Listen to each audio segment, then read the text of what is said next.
The blower motor actuator is located behind the glove compartment, but you do not need to remove the glove compartment to replace it. Begin by removing the lower kick panel, red arrow.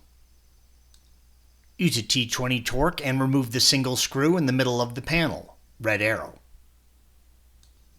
Starting at the outside edge, use a trim removal tool and pry the panel down from the clips, holding it to the glove compartment. With the panel clips, red arrow, removed, pull the panel down and out from the two lower rubber mounts. You will want to get this out of the way, so you need to disconnect the light, blue arrow, and the power port, green arrow. Squeeze in on the two tabs on the electrical connection for the light and separate it.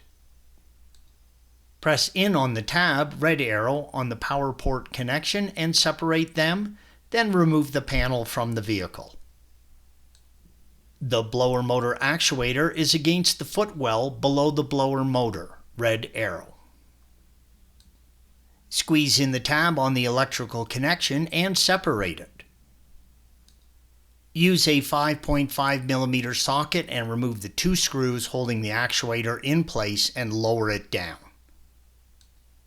You can now replace the actuator. Installation is the reverse of removal. Thanks for watching. Be sure to subscribe to our channel and check out another video in this series.